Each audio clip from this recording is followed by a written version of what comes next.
Good morning po sa inyo lahat. Isa pang muli yugto na ating daily Bible blessings. Pamagat po na ating aring umaga ay di baling huli kaysa wala. Di baling huli kaysa wala. Meron kayo po sa ating nag-iisip o nagkasabi ko minsan, sayang, matanda na ako. Huli na yata. Hindi na ako makapaglilingkod sa ating Panginoon.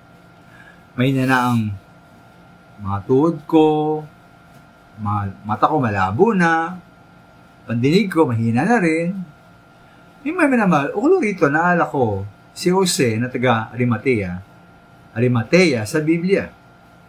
Ay pa sa Luke 23:52-53, sabi po roon, may isang lalaki roon na ang pangalay Jose. Siya ay taga Arimatea, isang bayan sa Judea. Mabait at matuwid ang taong ito at isa siya sa mga naghihintay sa paghahari ng Diyos. Kahit na siya'y kagawad ng Sanhedrin, hindi siya sang-ayon sa kanilang ginawa kay Jesus. Nagpunta siya kay Pilato at hiningi ang bangkay ni Jesus.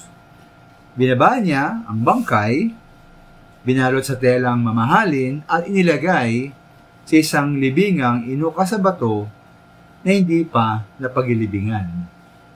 Ngayon po, at yung mga minamahal na walang kabuluhan at pawang baliwala ang ginawa po ni Jose, ang kanyang pagkapilibing sa katawan ng ating Panginoon Yesus. Ngayon po, sa buong Biblia, 4 na beses lamang siyang binanggit. At lahat ng ito, kakataong ito, 4 na beses, ay ukol sa pagkapalibing sa katawan ng ating Panginoon.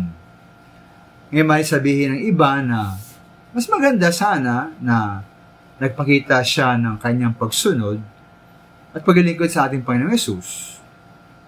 Hindi sa kanyang kamatayan, kundi noong siya ay nabubuhay pa dito sa lupa bilang tao. Ito namang minamahal, ito naman ito, no? May para po sa akin, mas mabuti na ang huli kaysa wala.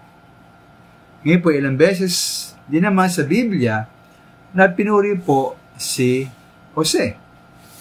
Siya nga ay isang tagasunod ng ating Panginoon Yesus, Matthew 27:7, ginagalang nakasapi ng Sanhedrin at naghihintay na maghari sa Diyos, Mark 15:43, at isang taong mabait at matuwid.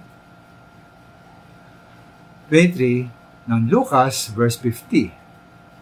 Kaya naman habang may panahon, kakataon pa, nawa po'y sumunod at maglikod tayo sa ating Panginoon. Di baling parang huli, na kaysa naman talagang wala tayong magawa. Maraming salamat po.